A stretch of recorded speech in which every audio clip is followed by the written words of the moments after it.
Hola amigas y amigos, bienvenidos nuevamente a este encuentro. Mi nombre es Andrea Oviedo Ruiz, hoy estaré acompañada por Josefa Flores y Thais Rodríguez, quienes estaremos conversando sobre diversos temas tales como la persona humana como sujeto del derecho internacional, el derecho subjetivo y la Convención Americana sobre los Derechos Humanos. Todo esto como parte de la evaluación del subproyecto Derecho Constitucional Internacional, a cargo de la doctora Lirio González, profesora del doctorado en Derecho Internacional. Sin más preámbulo, damos inicio a nuestras actividades. La persona humana como sujeto del derecho internacional. Los sujetos son las entidades con derechos y obligaciones impuestas por el derecho internacional. Para la concepción clásica, los estados son los sujetos plenos del ordenamiento internacional, sin que pueda existir otros sujetos que no sean estados. En la actualidad, esta posición ha sido revisada considerando que si bien los estados son los sujetos naturales y originarios, existen a su lado otros sujetos derivados o secundarios, por lo que la naturaleza jurídica es lo más importante del derecho internacional. La personalidad jurídica puede ser observada desde dos perspectivas. En sentido amplio, los sujetos del derecho internacional son todos aquellos que tienen una relación de derechos y obligaciones para la comunidad internacional dentro de un orden legal, por lo que algunos autores manifiestan que indirectamente todas las personas son sujetos de derecho internacional en razón de los derechos humanos, pero solo de una forma pasiva. En sentido estricto, la personalidad jurídica dentro del derecho internacional es aquella que requiere la participación activa en la creación de nuevas relaciones de derecho donde surgen nuevos derechos y nuevas obligaciones, al menos para el mismo sujeto. Los propios estados, para el gobierno y manejo de sus relaciones, se ven obligados a la creación de sujetos internacionales, es decir, el orden jurídico parte de la voluntad de los estados.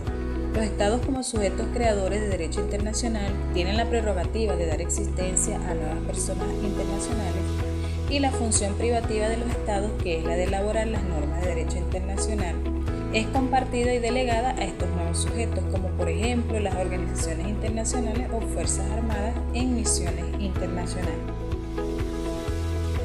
En lo que respecta a los avances de la capacidad jurídica internacional en la primera década del siglo XXI, el individuo en el plano internacional operó como respuesta a una necesidad de la comunidad internacional.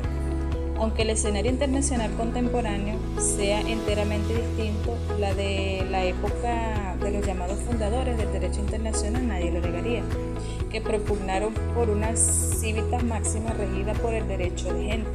La aspiración humana permanece la misma, o sea, la de la construcción de un ordenamiento internacional aplicable tanto a los estados y organizaciones internacionales como a los individuos, de conformidad con ciertos estándares universales de justicia.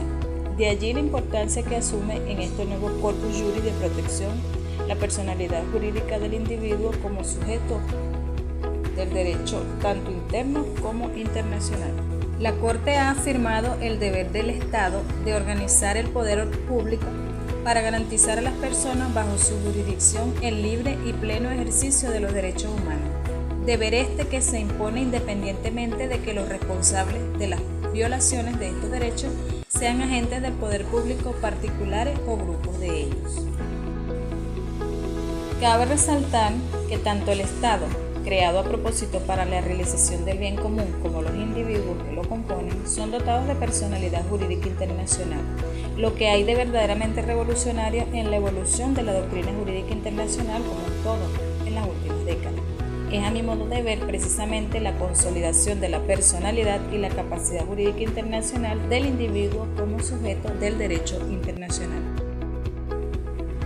En relación al legado y la perenne actualidad de la doctrina clásica sobre la subjetividad internacional de la persona humana, cabe resaltar el reconocimiento de la personalidad jurídica internacional del individuo, además de reflejar el proceso de humanización del derecho internacional contemporáneo.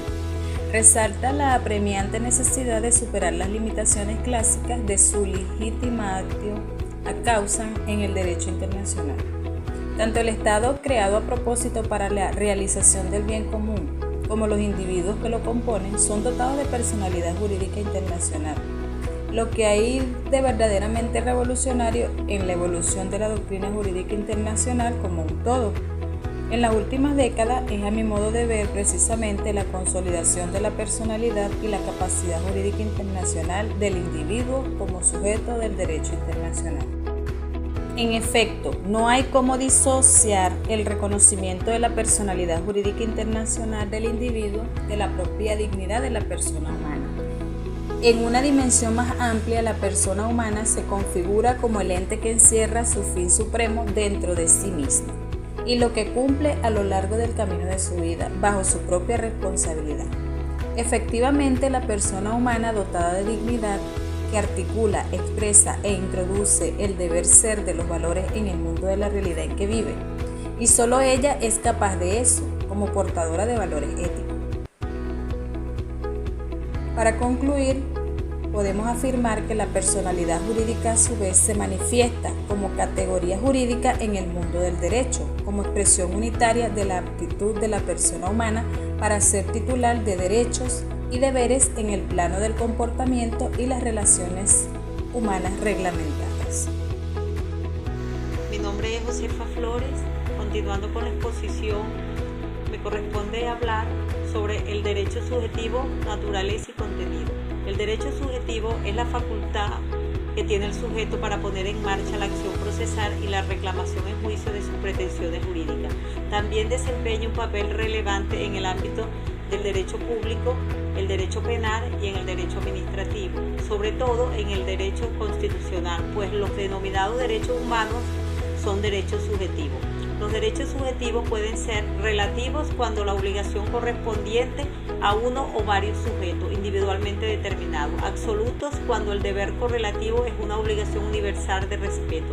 Privados son aquellos en los que tanto el obligado como el facultado son particulares. Públicos en cuanto a algunos de los sujetos, ya sea el activo o el pasivo, es el Estado o alguno de los órganos de la autoridad pública. A su vez, los derechos subjetivos pueden clasificarse en derecho real, son los que recaen en las cosas, derechos personales son los que recaen en las personas.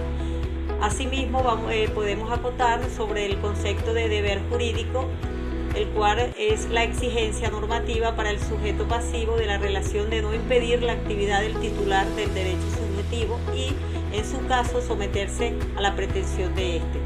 Se ha establecido una serie de normas de carácter obligatorio debido a que estas normas son indispensables para preservar este bien jurídico, son de vital cumplimiento, pues de lo contrario existe una sanción contemplada por su ignorancia.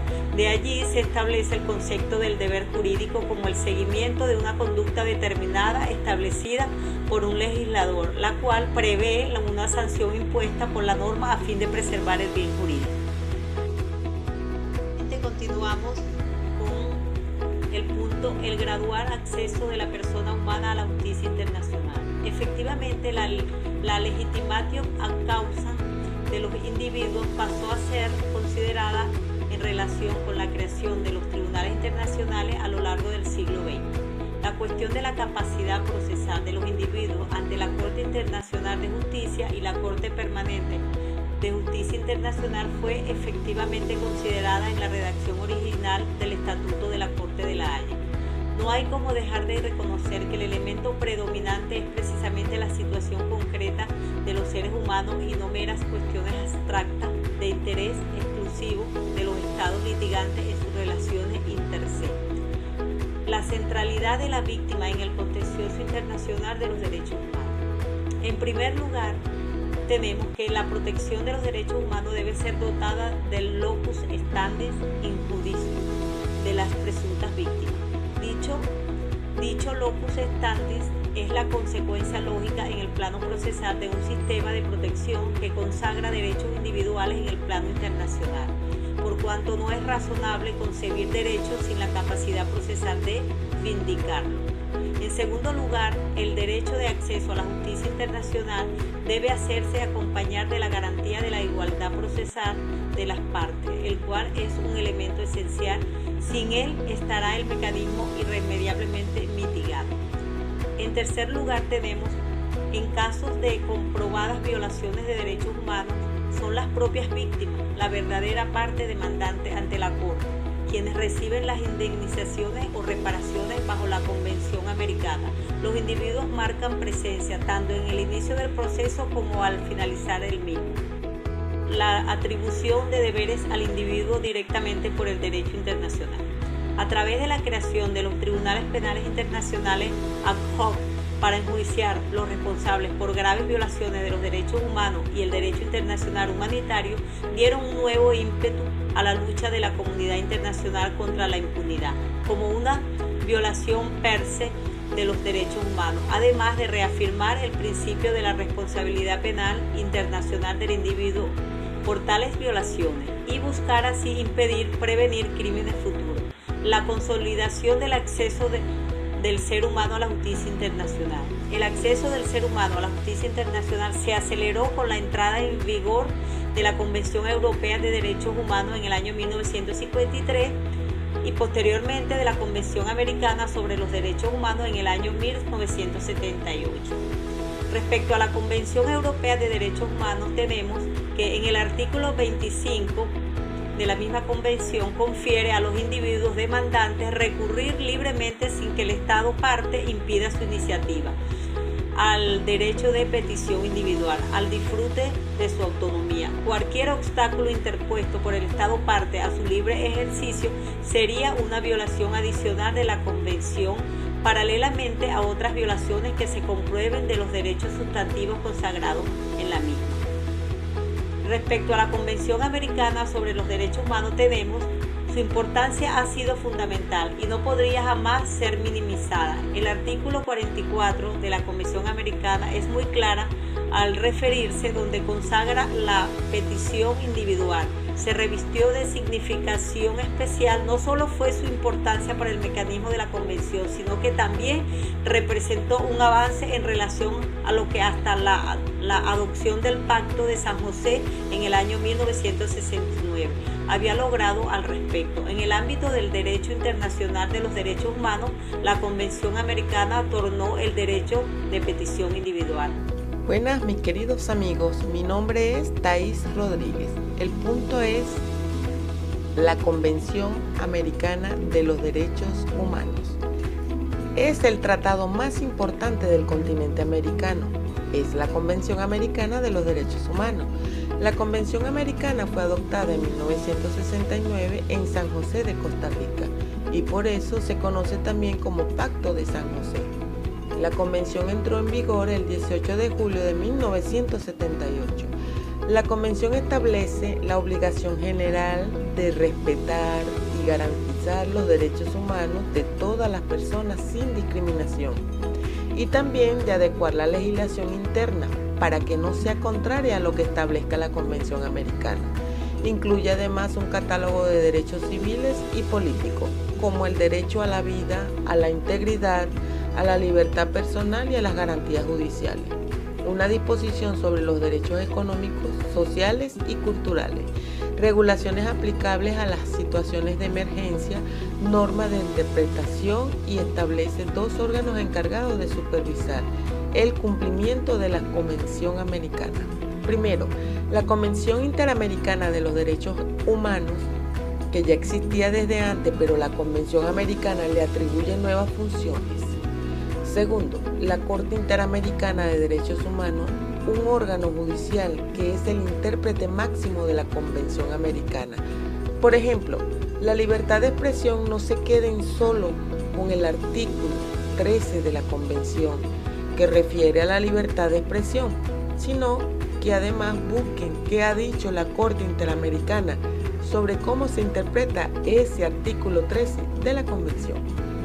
La capacidad procesal, locus standi y ius standi, como se dijo, un sujeto de derecho internacional es capaz de hacer valer sus derechos mediante reclamaciones internacionales. Esto quiere decir que tiene la capacidad de demandar a otro sujeto de derecho internacional ante instancias internacionales. En la práctica de los tribunales internacionales es usual la utilización de los términos ius standi y locus standi, que denotan diversos grados de legitimación procesal activa. Para entender estas figuras debemos tener en cuenta que en un proceso contencioso ante los tribunales nacionales es usual que una relación jurídico-procesal se entable entre quienes formaban parte de la relación jurídico-material. También es usual, y continuamos, con el jus standi de los individuos ante la Corte Interamericana de los Derechos Humanos. La base para todo el protocolo de enmiendas a la Convención Americana sobre los Derechos Humanos para fortalecer su mecanismo de protección. Componentes del derecho a la tutela judicial efectiva, como se ha mencionado, el derecho a la tutela judicial efectiva es complejo y por ende comprende otros derechos que permiten su ejercicio efectivo, que son libre de acceso a los jueces y tribunales de justicia, el derecho a obtener un fallo de estos, quienes deben resolver las pretensiones y excepciones que hayan deducido los litigantes sobre la única base de la Constitución, los instrumentos internacionales de derechos humanos, los instrumentos internacionales ratificados por el Estado, más aún el juez está obligado a dictar el fallo correspondiente sin que le sea permitido excusarse o inhibirse de manera injustificada. El derecho a que el fallo se cumpla, de tal modo que el recurrente sea repuesto en su derecho y compensado si hubiere lugar a ello por el daño sufrido. Es decir, el contenido básico de la tutela judicial efectiva abarca un complejo de derechos, de acceso a la justicia, al debido proceso, a una resolución motivada en derecho, así como la efectividad de las resoluciones. Por esta razón, el derecho a la tutela judicial efectiva es complejo, debido a que abarca otros derechos que garantizan un acceso a la administración de justicia, para que su pretensión sea resuelta conforme a derecho y que este fallo sea cumplido. Por lo tanto, la tutela judicial efectiva es un derecho humano fundamental, el cual permite que los derechos sean materializados en el plano real y que además reconoce la importancia de la exigibilidad y ejecutividad de los derechos plasmados en la ley e instrumentos internacionales, sin el cual fueran solo declaraciones o meras expectativas. Recogiendo las palabras de García, 2009, alcanzar la justicia en las relaciones entre personas y sociedades constituye un anhelo ligado a la dignidad humana. Bajo los esquemas clásicos del derecho internacional, donde no se les confiere a los individuos subjetividad internacional, la Corte Americana de los Derechos Humanos otorga a la Comisión una amplia discrecionalidad para tomar la decisión de elevar el caso a la Corte, sin contar con la opinión de los peticionarios originales. El derecho de acceso a la justicia como imperativo del jus cogens. La importancia del jus cogens o derecho imperativo internacional se deriva de un contenido. Sus normas protegen valores esenciales compartidos por la comunidad internacional. Se puede decir que el jus cogens es la encarnación jurídica de la conciencia moral de la sociedad internacional. Estas normas o principios son llamados jus cogens, de lo que se define como normas jurídicas internacionales admitidas universalmente e imperativas que se dirigen por el alto grado de generalización de los preceptos expresados en ellos y son fundamentales y rectores para todas las demás normas jurídicas internacionales. Entre los principios que forman el jus cogens se encuentran los siguientes: prohibición de recurrir a la amenaza o al uso de la guerra, obligación de arreglar las controversias por medios pacíficos, no intervención a los asuntos de la jurisdicción interna de los estados, la igualdad de derecho y libre determinación de los pueblos, la igualdad soberana de los estados, obligación de cumplir de buena fe las obligaciones contraídas, jurisprudencia internacional o decisiones judiciales. Esta fuente está constituida por el conjunto de principios y normas establecidas en sentencias internacionales más o menos uniformes, viniendo a formar parte del acervo jurídico internacional. En el párrafo del artículo 38 del Estatuto de la Corte Internacional Judicial establece: 1. El tribunal cuya función es decidir conforme al derecho internacional público las controversias que le sean sometidas deberán aplicar las decisiones judiciales y las doctrinas de los publicistas de mayor competencia de las distintas naciones, como medio auxiliar para la determinación de las reglas de derecho sin prejuicio de lo dispuesto en el artículo 59. Y de esta forma hemos llegado al final de nuestra actividad, esperando